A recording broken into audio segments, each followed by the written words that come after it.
Olá, sejam bem-vindos. Meu nome é João Rodrigo Andrade, sou professor na Universidade Federal de Uberlândia. Este vídeo é para mostrar a função matemática que é resolvida no algoritmo computacional que eu desenvolvi em MATLAB. Basicamente, este algoritmo ele resolve a difusão do calor em um meio sólido. É matematicamente simples, numericamente também é um algoritmo simples, em relação a diversos programas, softwares, algoritmos computacionais que já estão tanto na academia quanto na indústria, mas tem um grande cunho didático, uma grande aplicação didática. Então vamos lá, tentarei ser objetivo neste vídeo, mostrarei a equação que está sendo resolvida, não partirei dos princípios fundamentais da mecânica para o desenvolvimento dessa equação, já partirei de um modelo finalizado, e este modelo ele trata do transporte de energia térmica em um sólido. Perfeito. Então, a equação que estamos resolvendo, ela basicamente pode ser dada pela seguinte função matemática. A derivada total da entalpia. Essa derivada ela também é chamada de derivada substantiva ou derivada material. É igual à variação da energia dentro de um determinado volume de controle. Como aqui estamos aplicando diretamente energia térmica, utilizamos apenas esta variação na forma de difusão térmica, que é dado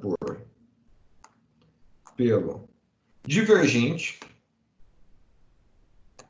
de K, onde K é o coeficiente de condução do material, K multiplicado pelo gradiente de temperatura.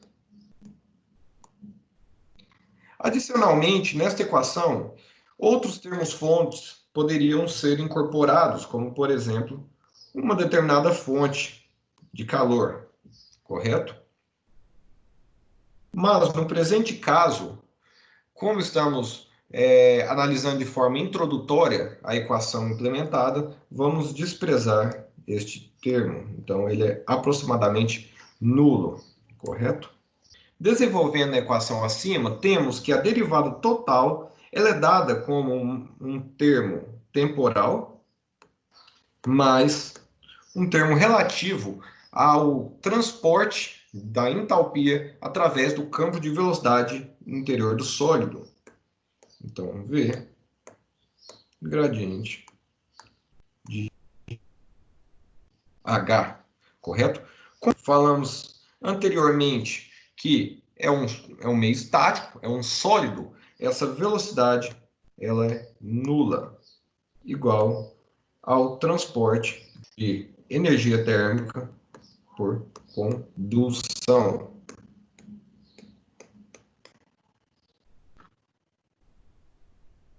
Logo, a cara final desta equação é dada como dρm H, dρm T, igual ao divergente de K gradiente da temperatura, correto? Estes termos, fisicamente, têm os seguintes significados.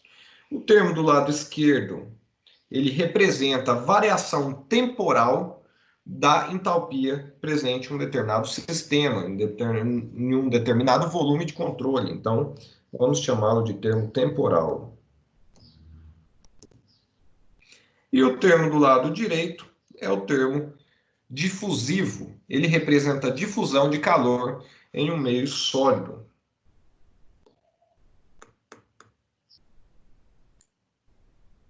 Uma vez que temos interesse no campo de temperatura deste meio que estamos simulando, é interessante que a entalpia também possa ser expressa como um campo de temperatura. Então, podemos expressar que essa entalpia total, ela é dada como uma função da temperatura e é igual a integral de T0 até T de ρ em função de θ, multiplicado por C em função de θ, mais ρ L delta θ menos Tm integrado em θ. Bem, tem diversas letras aqui, mas qual é o significado de cada uma delas? O termo ρ já é o nosso conhecido, é a massa específica do material. Então, também chamado de densidade. Massa. O termo C também é um conhecido nosso, é o calor específico do sólido, correto? Então,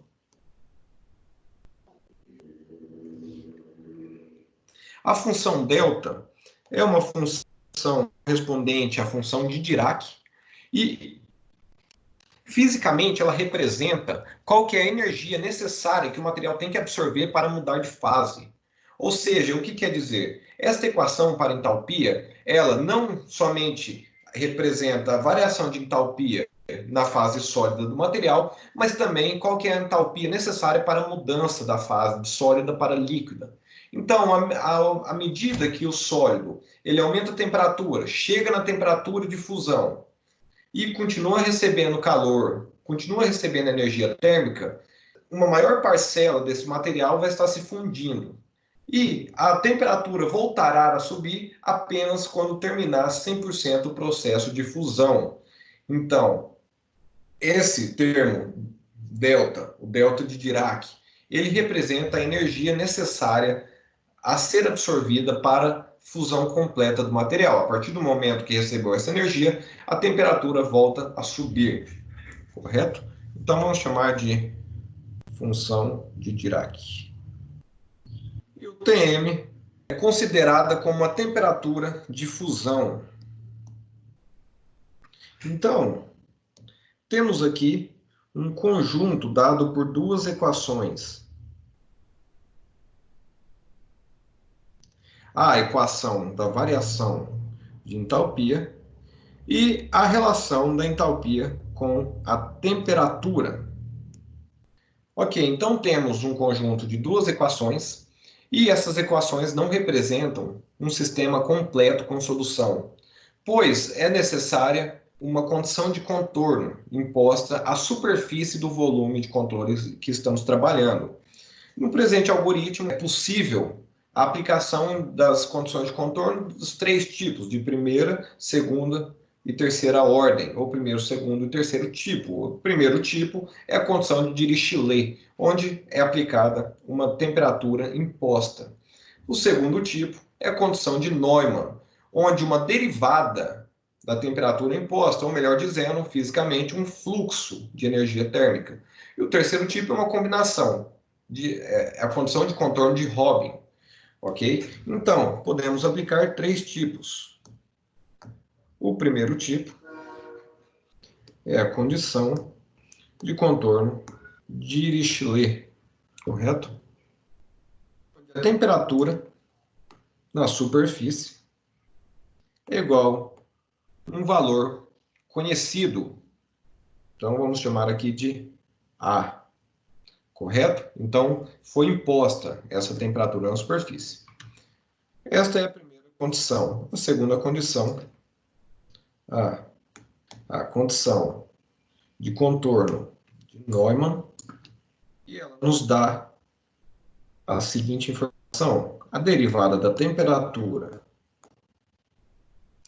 em uma determinada direção, vamos chamar de x, na superfície, é igual a um valor constante, vamos chamar esse valor de b, correto?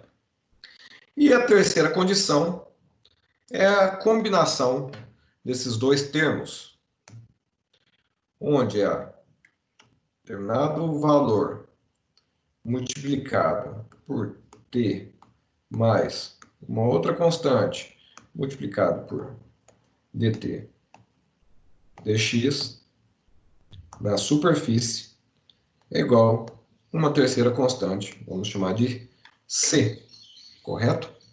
uma observação, não necessariamente este A é igual a este A. Eu apenas quero dizer que são valores constantes. Ok, e fisicamente, o que isto representa? Representa que podemos aplicar uma condição de contorno, por exemplo, que sugere um fluxo da superfície do sólido por convecção de calor, que seria dada pela seguinte equação. A variação da temperatura no espaço na superfície, ela pode ser dada como um H, que é o coeficiente de convecção daquela superfície, uma diferença de temperatura. Essa diferença relativa à diferença entre a temperatura do ar nas proximidades do sólido com a temperatura daquele ponto no sólido, correto? Tudo isso dividido pelo K do sólido. Então, é importante notarmos aqui que este K ele é referente ao sólido, somente ao sólido, não é referente ao fluido. Além disso, podemos também ter a influência de radiação, troca térmica por radiação, que seria dada como uma constante, chamada de constante de Stefan-Boltzmann, multiplicado pela emissividade do material, que é uma propriedade radioativa do material, a diferença entre a temperatura na sala, a quarta, menos a temperatura da superfície, também a quarta. Tudo isso dividido por K, finalizamos o conjunto de equações necessários para a solução do sistema linear que vamos desenvolver numericamente. Desta forma, completamos as equações necessárias para a solução do sistema linear que vamos discretizar de forma numérica. Então, temos aqui a condição de contorno, a equação que relaciona a entalpia com a temperatura e a equação de transporte da entalpia.